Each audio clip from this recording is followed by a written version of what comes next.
തെയ്യം നടത്തുന്നതിനോട് എനിക്ക് എതിർപ്പൊന്നുമില്ല. മുടങ്ങിക്കിടന്ന ഒരു സൽക്രമമല്ലേ, നടക്കട്ടെ. ചെലവിന്റെ കാര്യം ഓർത്തിട്ടാ ഇവന് പേടി. ഞാൻ പറഞ്ഞ അങ്ങനെ നോക്കരുതെന്ന് ഏട്ടന്റെ ഒരു ആശയാണ്. ഞാൻ ഇവനെ പറഞ്ഞ് മനസ്സിലാക്കി. നടത്തുമ്പോ പിന്നെ അതിന്റെ അന്തസ്സിന് നടത്തണം. ഞാൻ ഒരാഴ്ച ലീവ് എടുത്ത് ഇവിടെ നിൽക്കുക. എന്തൊക്കെയാ വേണ്ടതെന്ന് പറഞ്ഞാൽ മതി. ലീവ് എടുത്തത് നന്നായി കുഞ്ഞികൃഷ്ണ. പിന്നൊരു കാര്യം ഏട്ടാ, ഓഹരി വേണ്ട എന്ന് അവനോട് വന്ന് വീരവാദം പറഞ്ഞെന്ന് മുഖവിലേക്ക് കിടക്കരുത്. വിശ്വസിക്കാൻ വയ്യാത്ത വർഗമാണ്. മനസ്സിലിരിപ്പ് കണ്ടു തന്നെ അറിയണം.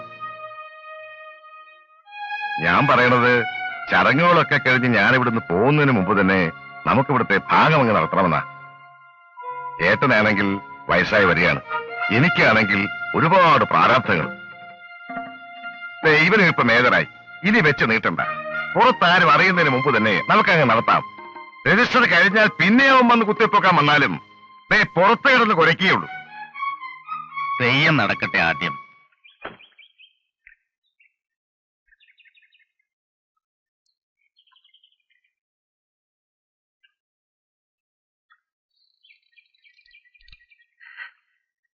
ഞാൻ എന്തൊക്കെയാ ചെയ്യേണ്ടെന്ന് വെച്ചാൽ നേരത്തെ പറഞ്ഞു. കേമാക്കണം നമുക്ക്. പറ്റുമെങ്കിൽ ഇനി ഒരു കൊല്ലം നമുക്കിത് മുടക്കരുത്. എന്റെ വീട്ടിൽ തെയ്യം നടത്തുന്നതിന് തനിക്കെന്താ കാര്യം? നസ്രാണിച്ചയും പൊറപ്പിച്ച് കണ്ടമാനം നടക്കുന്നവന് എന്റെ കുടുംബത്തിൽ കാര്യമൊന്നുമില്ല. നീ എന്തൊക്കെയാ പറയണേ? അത് എന്റെ കൂടെ തറവാടല്ലേ? ആ അവകാശം പറഞ്ഞ് ഇനി എന്റെ വീട്ടിൽ പടി കിടന്ന കാര്യം വിട്ടു.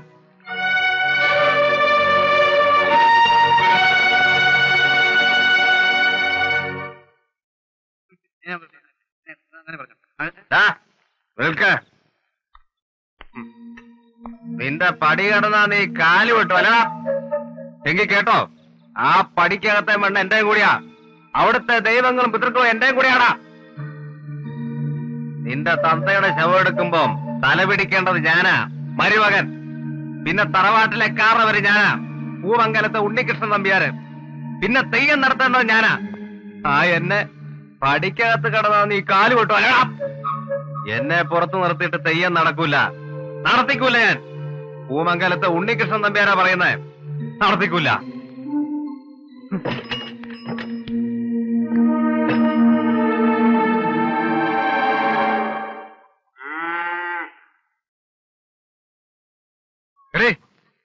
ഉണ്ണികൃഷ്ണൻ ഇവിടെ ഇല്ലല്ല. ആരാണ്? മനസ്സിലായില്ലല്ല. മനസ്സിലാക്കാൻ നീ എന്റെ ആരാ? ആരാ മോളെ? കുഞ്ഞേഷ, ഉണ്ണിയുടെ ചെറിയമ്മാവനാ. നീ കയറിയിരിക്കെ. ബന്ധം പുതുക്കാന്നുള്ളതല്ല, കയറിയിരുന്ന് അങ്ങോട്ട് വിസ്തരിക്കാൻ.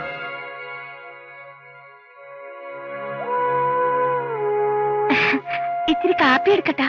കൊണ്ടുപോയിരുന്ന് തന്തയ്ക്ക് കൊടുക്ക്. അവർക്കിടെ ഒരു കാപ്പി. നിങ്ങളുടെ തലതെടുത്ത സന്തതി കുടിച്ചു ബോധമില്ലാത്ത വെല്ലുവിളിച്ചെന്ന് കേട്ടു. അത് ആരെ? ഇത്തിരി ഇല്ലാത്ത രഘുവിനെ. തെയ്യം നടത്തിക്കൂലാത്രേ. അതിനവന്റെ തന്തയുടെ വകയല്ലേ ഈ നാട്. കുഞ്ഞീഷ, നീ ബഹളം വെക്കാണ്ട് മര്യാദയ്ക്ക് സംസാരിക്ക്. ബഹളം വെക്കുക മാത്രമല്ല, എടയാൻ നിന്നാൽ ഈ പുറകെ തീ കൊളുത്തു. പറഞ്ഞേക്കവനോട്, തെയ്യം നടക്കുന്ന സ്ഥലത്തെങ്ങാനും അവന്റെ തലവെട്ടം കണ്ടാൽ ശവം ഈ പുഴയിലാവൂല പുതണെന്ന്.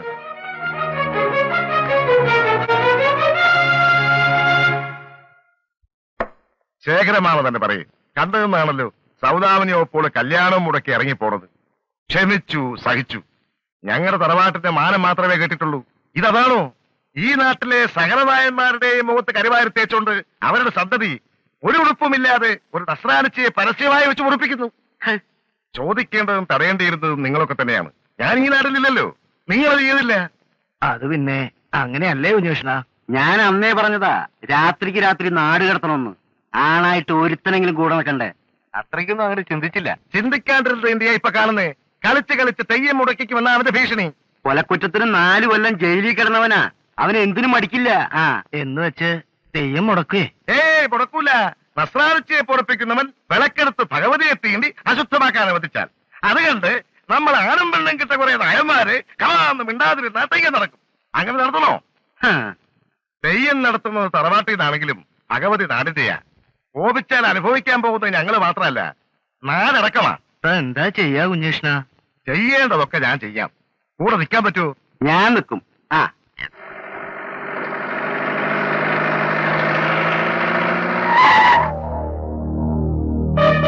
വഴിന്ന് പറഞ്ഞ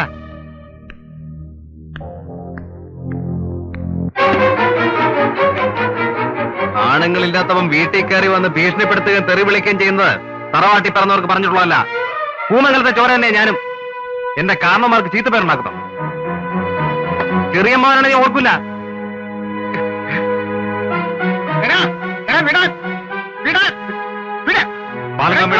എനിക്ക് ഇങ്ങനെ ചിലത് പറയാനുണ്ട്. പറഞ്ഞാൽ മനസ്സിലാവില്ല. നീ ഇവിടെ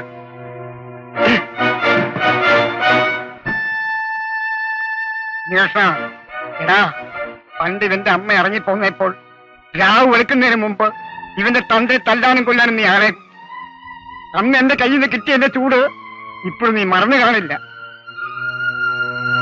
എനിക്ക് വയസ്സായുള്ളൂ, ഇവൻ ചെറുപ്പമാ. നിന്നെപ്പോലെ കഴിക്കൂലെന്നിട്ടുള്ള തഴമ്പല്ല കഴിച്ച് സന്തോഷമായി പണിയെടുത്ത് തഴമ്പിച്ചതാ. ഒന്ന് തന്നാൽ നീ എഴുന്നേൽക്കാൻ 3 മാസം പിടിക്കും.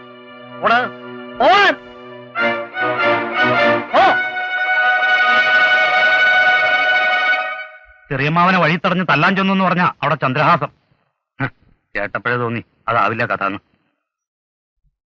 ഏതായാലും ഇത്രയും വൈരാഗ്യം അവർ കാണിക്കുന്ന സ്ഥിതിക്ക് ഒന്ന് ഒഴിഞ്ഞു നിൽക്കല്ലേ നല്ലത്. വിളിക്കാത്തടത്ത് പോണില്ലെന്ന് വെച്ചാ പോരെ മോനെ? അമ്മ പറയണത് കേക്ക്. സ്വന്തക്കാരടുത്ത് വഴക്കിന് നിൽക്കണ്ടെന്ന്. നസ്രാണിച്ചെ പൊറപ്പിക്കുന്നത് ഞാനാ. എന്റെ മോനെ വിളക്കെടുക്കാൻ സമ്മതിക്കണ്ട. പക്ഷെ ഞാനെടുക്കും. അതെന്റെ അവകാശ. എന്റെ അമ്മ ആ തറവാട്ടിലെ സന്തതിയാ.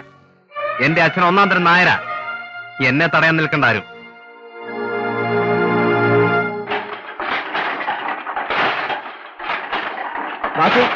ഒരാൾ വന്നിട്ടുണ്ട്.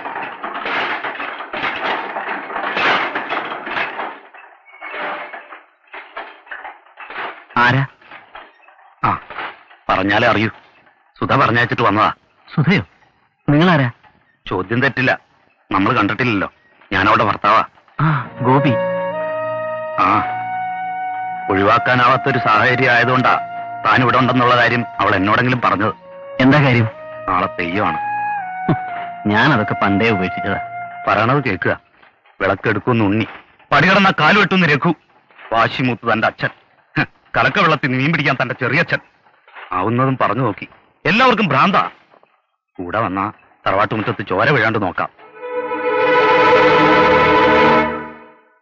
തകപ്പത്താരെ, തന്നോട് മാത്രം വരാൻ പറഞ്ഞത് കാര്യത്തിന് താനെ ഉതകൂന്നുള്ളതുകൊണ്ടാ.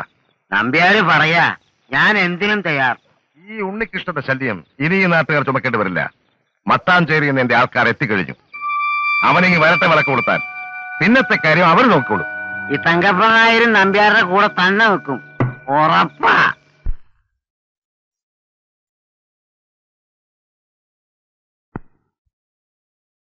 ഭയപ്പെടണ്ട. കർമ്മങ്ങൾ മുടക്കാൻ വന്നതല്ല. ഇനി ഒരിക്കലും ഈ നാട്ടിലേക്ക് വരില്ലെന്ന് ഉറപ്പിച്ചത്. പക്ഷെ വരേണ്ടി വന്നു. നിങ്ങൾക്കാർക്കും വേണ്ടിയല്ല, ഉണ്ണിക്ക് വേണ്ടി. അവൻ കൊലപാതകയായി ജയിലിൽ കിടന്നു. ഞാൻ കാരണം. എന്റെ പെങ്ങളെ ഗോപി അറിയണം. അവൻ വേണ്ടെന്ന് വെച്ചു. എന്റെ വാക്കെടുക്ക. ഇനി അവന്റെ മുഖത്ത് നോക്കാൻ എനിക്ക് അവകാശമില്ല. അല്ലെങ്കിൽ അവിടെ ചെന്ന് ഞാൻ അവനോട് കെഞ്ചിയനെ വിട്ടു നിൽക്കണമെന്ന്. നിങ്ങളൊക്കെ വെറുക്കേണ്ടതും ശപിക്കേണ്ടതും പാവത്തിനല്ല, എന്നെയാണ്. കഴിഞ്ഞ തെയ്യത്തിന് അച്ഛനാ എനിക്ക് പകരം അവനെ വിളിച്ച് വിളക്ക് കൊളുത്തിട്ട്. അവനുള്ളപ്പോ ഇളയവനായ ഇവനെ കൊണ്ട് വിളക്ക് കൊളുത്തിക്കാൻ അവന്റെ മനസ്സ് സമ്മതിക്കില്ല. അച്ഛൻ അംഗീകരിച്ചാലും ഇല്ലെങ്കിലും അവൻ ഇവിടത്തെയാ. എന്റെ രഘുവിന്റെ ചോര തന്നെ അവന്റെ. പറയടാ, ഉണ്ണിയേട്ടന്റെ ചോര ഈ മുറ്റത്ത് വീഴ്ത്തിക്കൊണ്ട് നിനക്ക് വിളക്ക് കൊളുത്തണം? എന്നേക്കാൾ കൂടുതൽ നീ അവനെയാണ് ഏട്ടാന്ന് വിളിച്ചിട്ടുള്ളത്, സ്നേഹിച്ചിട്ടുള്ളത്. പറയും, വിളക്ക് കൊളുത്തണം. പിൻവാങ്ങാൻ അവൻ കൂട്ടാക്കിയില്ലെങ്കിൽ കൂട്ടാക്കില്ല. അവന്റെ പ്രകൃതം അതാണ്. ഉണ്ണിയുടെ കൈകൊണ്ട് ഇവന്റെ ചോര വീണ തെയ്യങ്ങൾക്ക് തൃപ്തിയാവുക. വാസു, മക്കളും മരുമക്കളും തമ്മിൽ തല തല്ലി ചോര വീഴ്ത്തുമ്പോഴും ദുരഭിമാനം തന്നെയാണ് അച്ഛനും ചെറിയച്ഛനും വലുതെങ്കിൽ വേണ്ട, ആരും ഒന്നും വിട്ടുകൊടുക്കണ്ട. ഞാൻ ഉപേക്ഷിക്കാം. എന്റെ വിശ്വാസങ്ങളൊക്കെ പണ്ടേ തോറ്റതാ. നിങ്ങളുടെ വിശ്വാസങ്ങൾ തന്നെ ജയിക്കട്ടെ. കുളിച്ച് പട്ടെടുത്ത് ഞാൻ കൊളുത്താൻ തറയിൽ വിളക്ക്.